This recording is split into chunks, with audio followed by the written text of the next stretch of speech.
was returned to the giver of the command.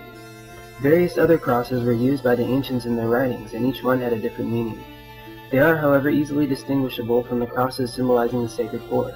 The original cross of the Sacred Four was a solid plain cross, and all others are open crosses. This cross reads U-Lu-Mil, which means the land of, the country of, the empire of, etc. Another cross is formed by 4 lines drawn across each other.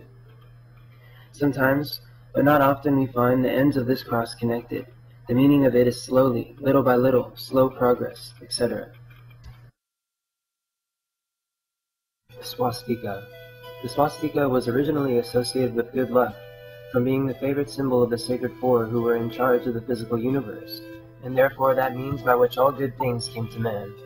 While the swastika is one of the oldest and most universal symbols, being found throughout the ancient world, its origin and meaning have been lost for the past 3,500 years. The loss occurred when the fierce Brahminical priesthood of India persecuted and drove their teachers, the mild and highly educated Nakals, into the snow-capped mountains of the north. I found the origin and meaning of this symbol. First, in the Nakal writings, which were brought from the Motherland and for thousands of years probably, had lain dust covered and almost forgotten in the archives of the Oriental temples and monasteries. Second, confirmed by the stone tablets, fate, however, ordained that their coverings of dust and ashes of thousands of years should be removed and their secrets should once again be known to the world. This good luck symbol is a very appropriate name for the swastika, since it represents the physical welfare of man and all the universe. The swastika evolved from the plain cross. The evolution of the swastika. Figure 1 shows the plain original cross. Figure 2. Here we have a circle added, surrounding the cross. The circle is the symbol of the deity. The cross is shown within the deity, therefore as a part of him, emanating from him. This accounts for why the ancients were calling their works the commands of the Creator, his desires, his wishes, etc. The forces symbolized by the cross were executions of his commands. Within the circle drawn around the cross, it became a composite glyph symbolizing the ancients' full Godhead of 5, i.e. the deity and his 4 primary forces, the 4 original gods. Figure 3 is a glyph found around North American cliff riders. The arm of the cross extended beyond the circle. Figure 4. The next step was to project the arms beyond the circle and turn their ends down at right angles, making this symbol, thus forming a 2-sided square, which was the ancient glyph for builder. Thus we were shown the 4 great builders of the universe. Without question, it soon became evident to the ancients that by extending the original cross they had deprived themselves of the possibility of mentioning the 4 great forces without including the deity. They could not write the Sacred Four, but they must write the full Godhead of 5. To rectify this and bring the symbol back to its original meaning, they eliminated the circle, leaving only the 4 great builders of the universe. Throughout the world have been found glyphs which archaeologists have called swastikas. I refer to a glyph which is formed by crossing the hieratic letters N, shown here, which are crossed thus, shown here.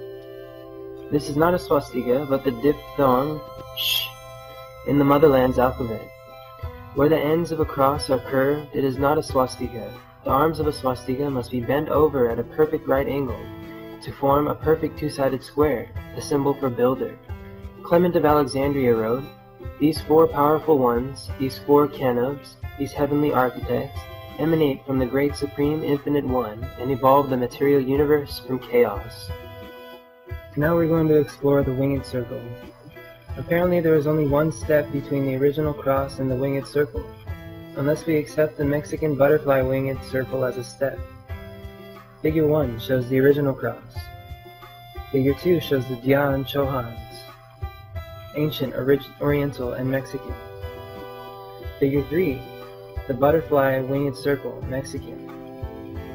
Figure 4 shows the bird winged circle, Hindu. As will be seen, in all cases except one, the circles have feathered wings. All these, I believe, originated since the destruction of Mu. The butterfly winged circle was in existence before Mu went down. The winged circle was popularly received by all people, but everyone appears to have a different conception on how it should be designed. The Egyptian designs exceeded all others in gorgeously beautiful featherwork.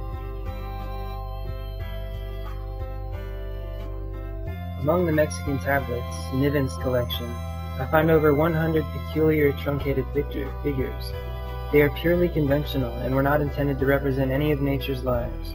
On deciphering them, I found that they are symbolical of the workings of two of the great primary forces. The trunk indicates the direction in which the forces work.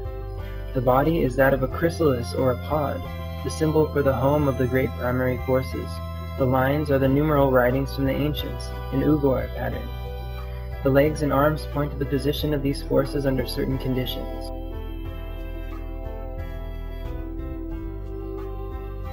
This is a Chinese symbol. From the Chinese writings, it is hard to tell whether figure 1 was the symbol for the sacred four, or the four genii, or both. The mountain was called Yo. Figure 2 is a jade ornament from Peking. It is one of the symbols of the sacred four and is looked on as a sacred emblem by the Chinese. Hitherto, the scarab beetle has been looked upon as a symbol of Egyptian origin. I am here giving records which prove that the scarab beetle was used as a symbol of creative energy in the motherland tens of thousands of years before man settled in Egypt. Figure 2 is a little tableau carved on the handle of a knife. A record exists saying this knife was worn by Prince Maya of India. Prince Maya was the son of the first ruler of the Naga Empire in India. Traditions say that Prince Maya lived 25,000 years ago. Other traditions say 35,000 years ago. Temple histories show that the Naga Empire was in existence 25,000 years ago. Inscriptions on the handle of this knife state that it was made before India was turned into a colonial empire.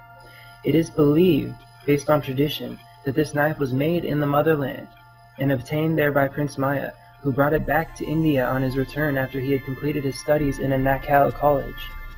It is without question the oldest known knife in the world. When it was presented to me by an Indian prince, a written history was given with it, telling what ancient kings had worn it. Referring back to the tableau, the scarab is shown surrounded by his rays of glory, and kneeling in adoration are two deer called Ke. This species of deer was the ancient symbol for the first man. Ke is often shown as a symbol of the first man in ancient writings, both Hindu and Maya.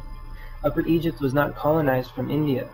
Without question, the colonists brought this symbol with them, so the scarab as a sacred symbol did not originate in Egypt, but in Mu, the motherland, once it was brought to Egypt by way of India.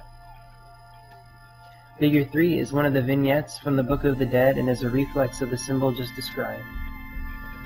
Figure 1 is a vignette of the Egyptian god Khepra, also taken from the Book of the Dead. Egyptian writings are varying somewhat as to what the scarabaeus beetle actually symbolizes. The name Khepra is derived from the Egyptian word keper, to create. On the tablet of Ramses II at Kuban we read, "The god Ra is like thee in his limbs. The god Khepra is the creative force." From the writings of Anana, 1320 BC, to the Egyptians the scarabaeus beetle is no god, but an emblem of the creator, because it rolls a ball of mud between its feet and sets therein its eggs to hatch, as the creator rolls the world around, thereby causing it to produce life.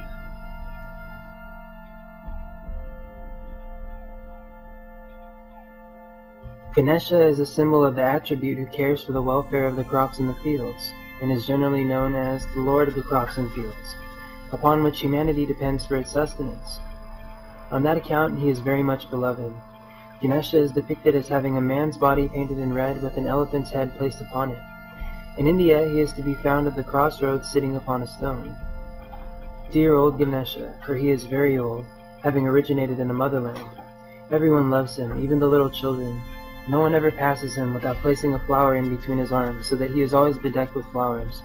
In Java he is more thought of still, for he is held to be the emblem of good luck also, and his representation is found everywhere, over the doors of shops, on bank windows. In fact, no place apparently can be lucky without him. The Javanese give him 4 arms corresponding to the 4 great primary forces which we all receive our blessings.